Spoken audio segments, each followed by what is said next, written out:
धर्म प्रेमी बंधु अपना 12 भावना का प्रकरण चल रहा है और इस 12 भावना के प्रकरण में यहाँ पर क्रम से अब लोक भावना चल रही है। कौन सी भावना? लोक भावना। तो कितनी भावना हो गई अभी तक? 9 हो गई, 10वीं चल रही है। तो ये कहा कि लोक है क्या चीज, एक 12 भावना के अंतर्गत बताया जा रहा है, क्योंकि सभी इस लोक के विषय में सभी सांप्रदायों की मान्यता अलग अलग है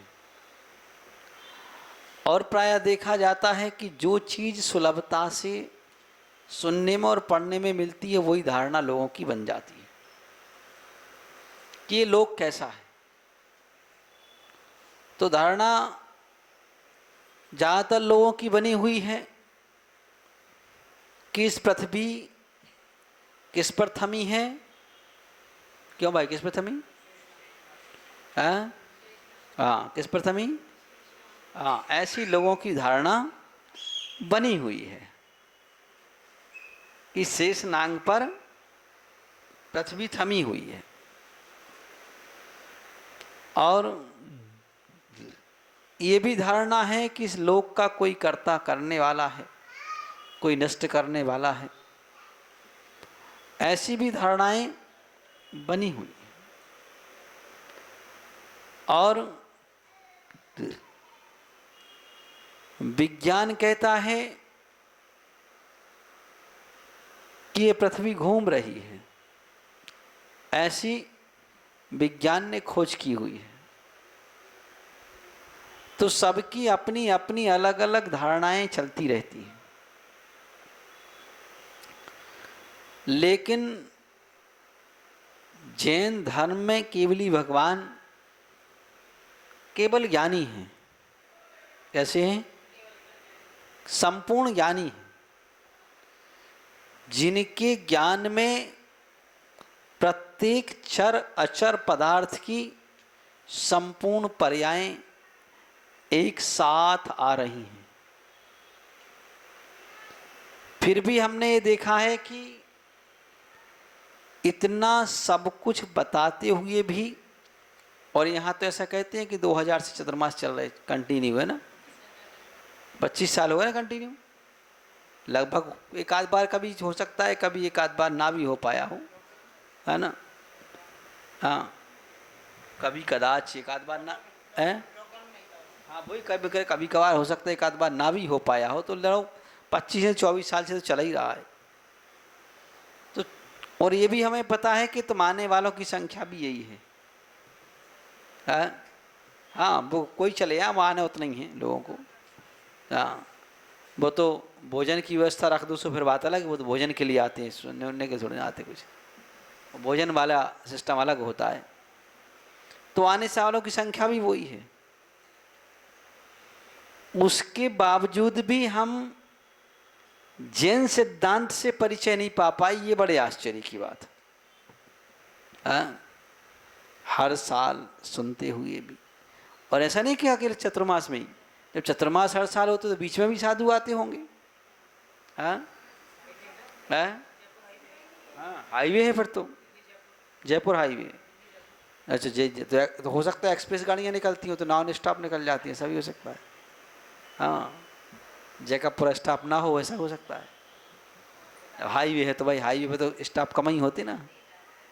हाँ, तो ऐसा भी हो सकता है।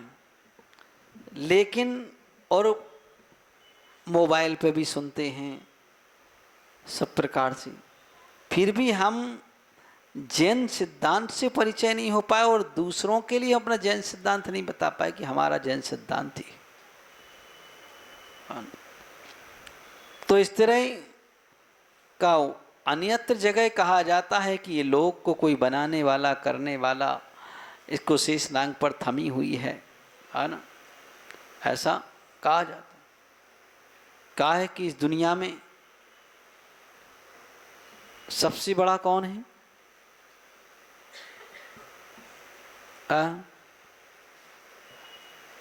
नहीं पता। सब अपनी अपनी कल्पनाएं करते हैं कि सबसे बड़ा कौन है। किसी ने कल्पना की कि सबसे बड़ा इस दुनिया में क्या है, उन्होंने कहा कैलाश पर्वत है।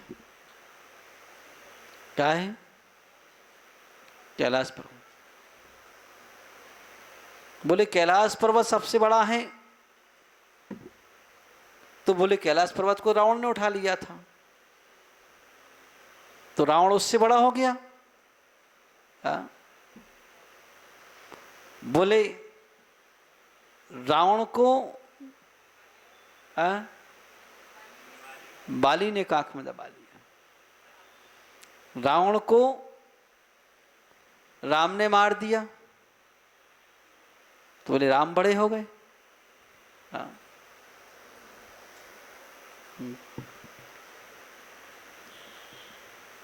और बोले रामचंद्र जी अगर बड़े हैं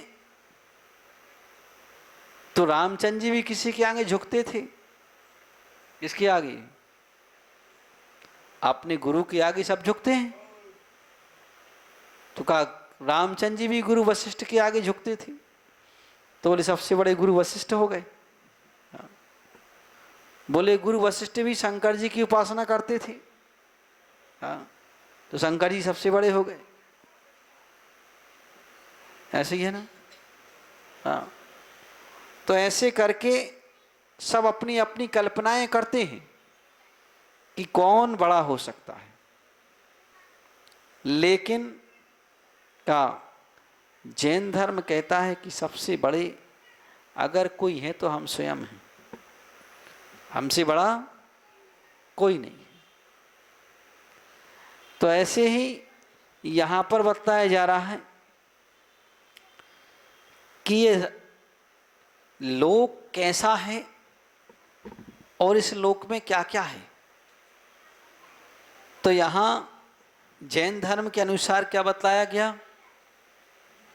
कि लोक 6 द्रव्यों से बना हुआ है।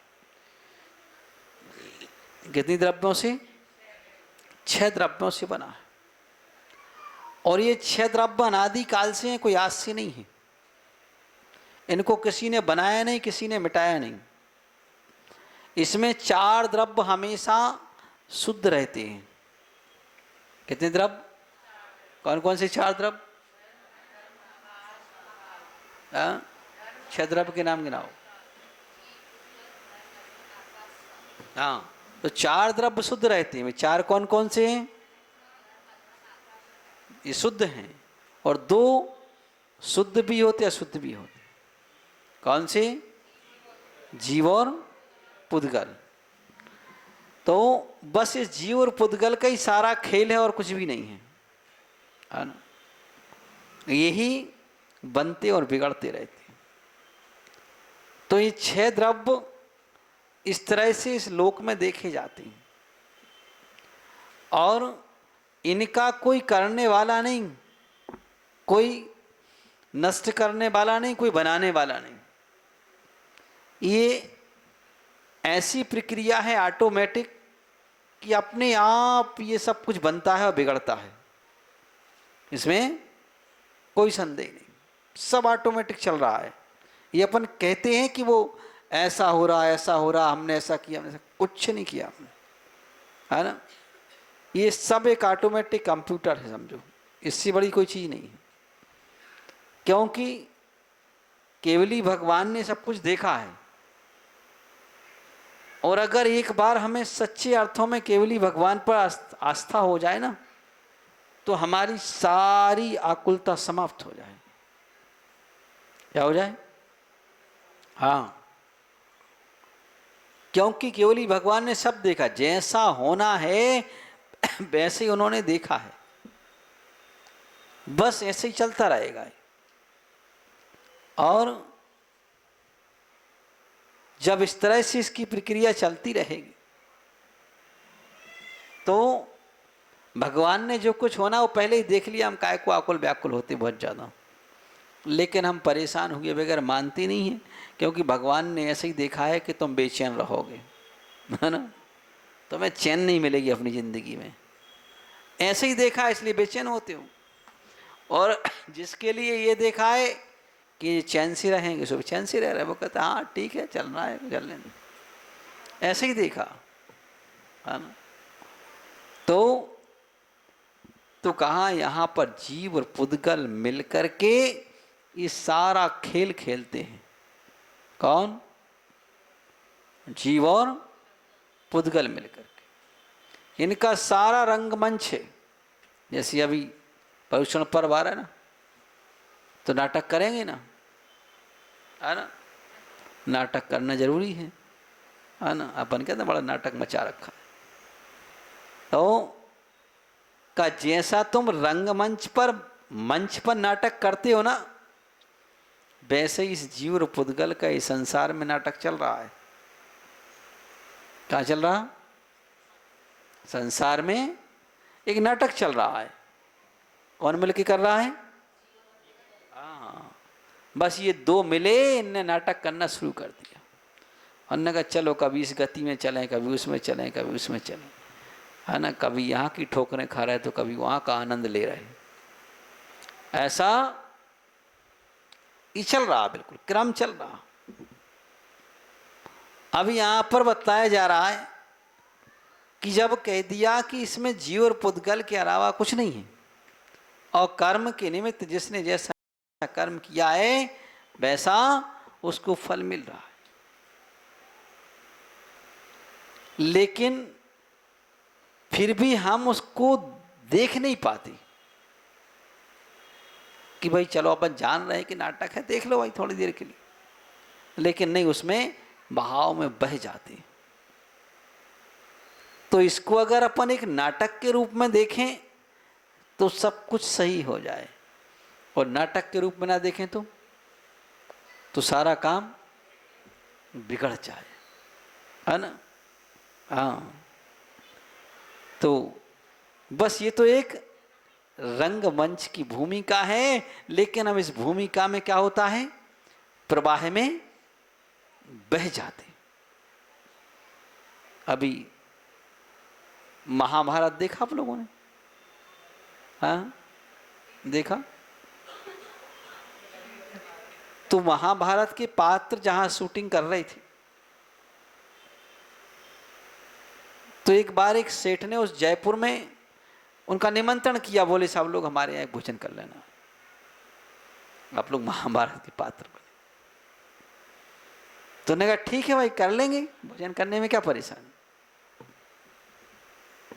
तो जिस सेठ के यहाँ भोजन करने गए तो सारे पात्र से बैठ गए, एक तरफ पांचों पांडव बैठ गए,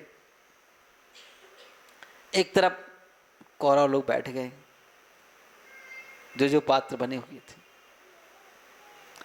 और जो द्रौपदी थी वो दुर्योधन के पास में बैठ गई। वो तो नाटक के पात्र थे, हो सकता वो कोई दुर्योधन की कोई रिलेशन में हो। तो जिस घर में निमंत्रण था उनका, उस वहां से एक महिला ने बुलाया उनको, द्रौपदी को इधर आओ। बोली इधर मत बैठ, इधर बेकार, इधर बैठ पांडव के पास। और जब भोजन शुरू हुआ तो जो परोसने वाले आती थी महिला, तो वो दुर्योधन को सबसे कम परोसे, बाकी सबको बहुत परोसे।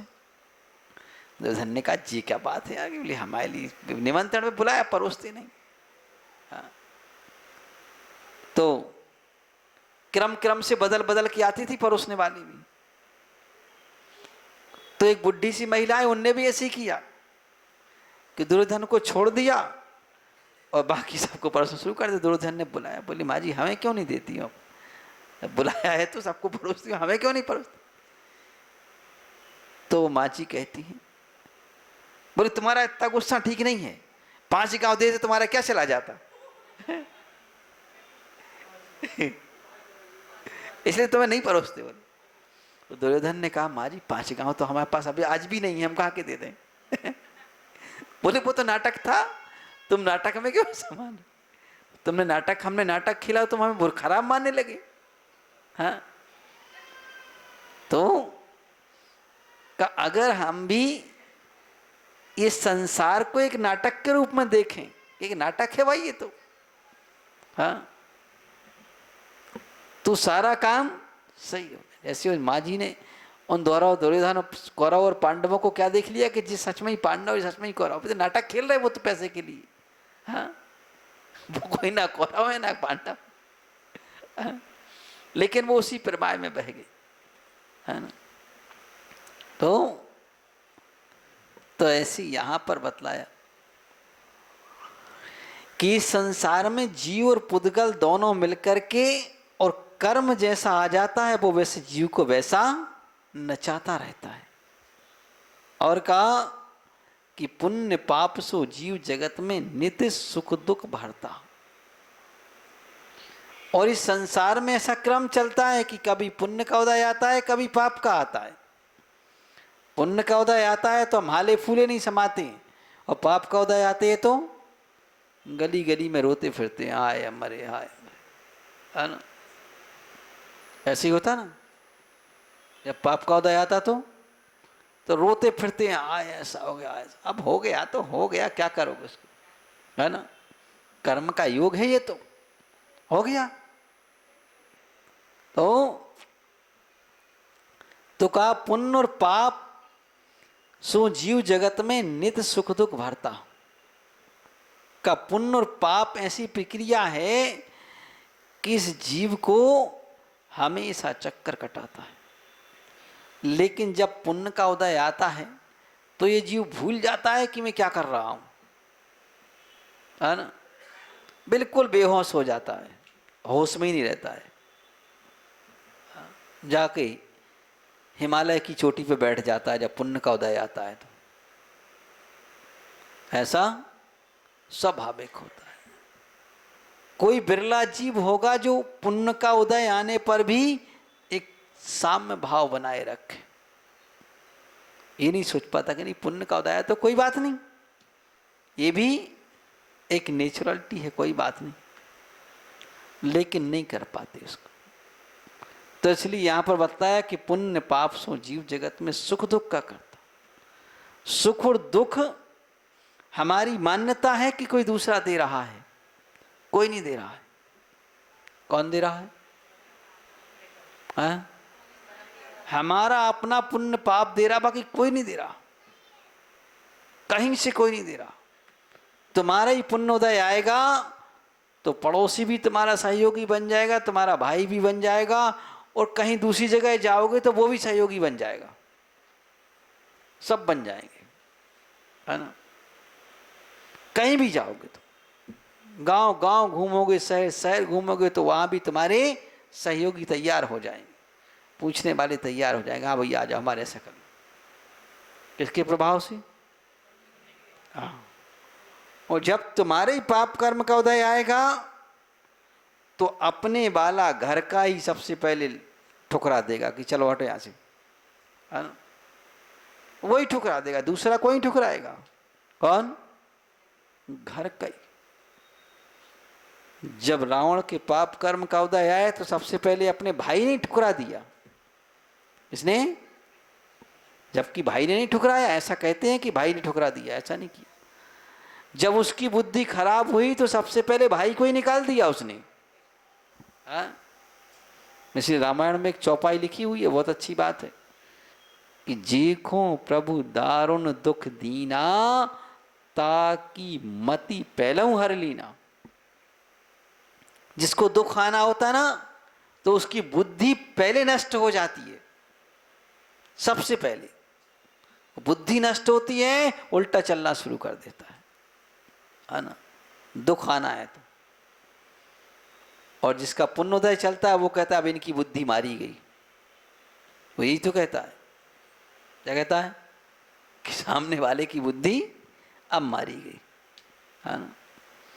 तो कहा वह पुण्य और पाप के उदय में का जब हमारे पास कष्ट आना होता है, पाप का उदय आता है, तो पाप के उदय हमारी बुद्धि पहले नष्ट हो जाती।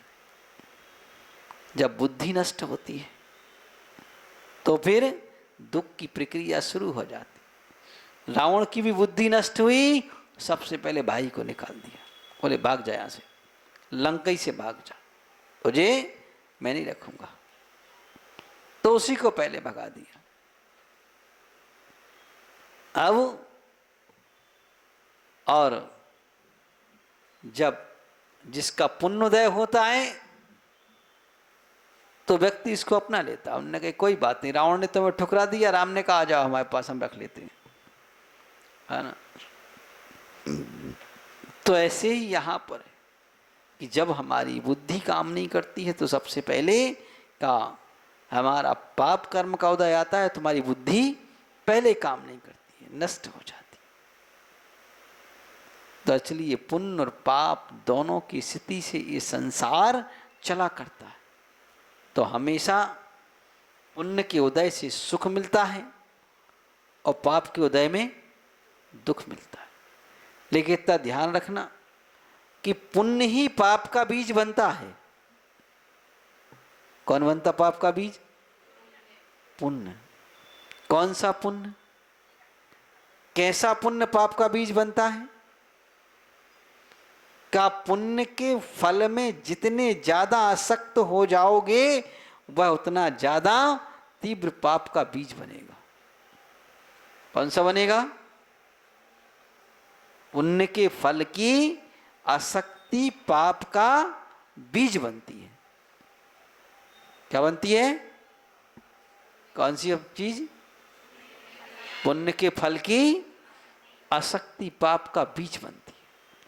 और पुण्य के फल की विरक्ति पुण्य का बीज बनती है। इसका बनती है? हाँ, ये संसार का सिद्धांत है। इसलिए जैन धर्म में जब आदमी का अंतिम समय आता है तो वह कहते हैं सब त्याग कर दो, सब छोड़ दे, पुण्य के फल का परित्याग करो। जब पुण्य के फल का परित्याग करोगे तो स्वर्ग में फिर पुण्य का फल पाओगे, है ना। और पुण्य के फल में आसक्त होगे तो क्या मिलेगा? पुण्य के फल के से जब विरक्त होते हैं तो या तो मनुष्य गति मिलती है, देव गति मिलती है। और जब पुण्य के फल में आसक्त होते हैं तो या तो नरक गति मिलती है या त्रियंच गति मिलती है। क्या मिलती है? कैसे मिलती है? जब पुण्य के फल में आसक्त होते हैं तो ये दो गतियां मिलती हैं। और जब पुण्य के फल से विरक्त होते हैं तो स्वर्ग और मनुष्य गति मिलती है। और जब दोनों के फल से परे हो जाते हैं तो जाकर के मोक्ष की अवस्था प्राप्त होती है, जहां ना पुण्य है ना पाप है, दोनों चीजों से हम परे। तो इस तरह का पुण्य और पाप सो जीव जगत में का नित्य सुख दुख भरता और अपनी करनी आप भरे सिर औरन के धरता। सबसे महत्वपूर्ण बात की कि कर्म अपने करे और दोष दोष दूसरों को देते हमेशा। कभी कोई नहीं कहता कि नहीं हमारे कर्म का फल मिला है। वो मजबूरी में कह दे, जब कोई सुनने वाला ना हो, कुछ ना हो, कहीं बस ना चल रहा हो, जोर ना चल रहा हो, किसी पे आरोप लगाने का, प्रत्यारोपण लगाने का, कुछ ना करना, तो कहता ठीक है हमारे कर्म का उदय हुई है, तो ऐसे ही मान लेते हैं। मजबूरी है, कोई मिल जाए तो फिर वो ऊपर टूट पड़े, है ना। तो कहा अपनी करनी आप भरे सिर औरन के धरता। इस मनुष्य का ये सिद्धांत है कि हमेशा दूसरों को दोषी ठहराता। अच्छा हो गया तो मैंने किया, अपनी काला ऊंची करता और कहता ला माला हमें पहनाओ, हमने किया। हाँ, और बुरा हो गया तो मैंने तो पहले ही कहा था ऐसा मत करो, लेकिन वो माने का। हाँ, ऐसे ही होता ना। मैंने तो पहले ही रोका था ऐसा मत करो, लेकिन मानते कहाँ, मेरी कुछ मानते ही नहीं है। तो अच्छा किया तो अपनी शाबाशी लूटना चाहता है, और बुरा हो गया तो दूसरों पर थोपना चाहता है, तुमने ऐसा कर दिया, मैंने कहा किया। हाँ, तो का ये उसका सिद्धांत है। लेकिन ये नहीं जानता वह कि अपनी करनी आप करें, सिर औरन के धरता। लेकिन चाहे अच्छा हुआ हो चाहे बुरा हुआ हो, किससे हुआ? तुम्हारी अपनी करनी से हुआ है, दूसरे से किसी से नहीं हुआ। तो का जब पुण्योदय होता है तो आदमी बुरा भी करता है तो भी अच्छा हो जाता है, और जब पापोदय होता है तो अच्छा करता है तो बुरा हो जाता है ना। आकृत पुण्य जब मजदूरी करने गया, सेठ का पुत्र मजदूरी करने गया, किसके यहाँ गया? वह अपने ही नौकर के यहाँ मजदूरी करने गया। उसने देखा मेरे सेठ का कुछ पाप कर्म का उदय है, उस सेठ का बेटा हमारे यहाँ नौकरी करने आया है ना। तो उसने कहा कोई बात नहीं, अब था तो अपना ही सेठ, कुछ भी हो। हाँ, तो उसने दिन भर के काम के बदले में गठरी बांध दी अनाज की कि इतना ले जाता हूं, तो जितना दूसरे को एक महीने मिलता इतना तो एक दिन में ले जा। हाँ, लेकिन नाम ही उसका था आकृत पुण्य। तो गठरी तो बांधी लेकिन घर तक ना आ सकी।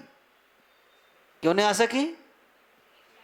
क्यों? कपड़े में छिद्र था, जिसमें गठरी बांधी उसी में छिद्र था, तो खिरता गया खिरता गया।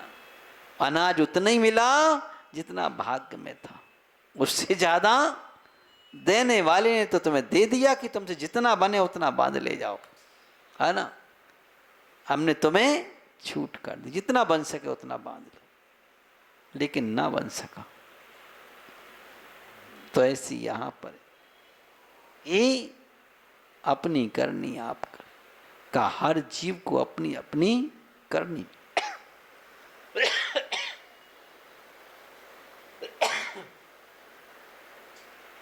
और जब पुण्य का उदय रहता है तो व्यक्ति मारना भी चाहे, छीनना भी चाहे, तो भी घूम फिर के उसी के हाथ में आता है।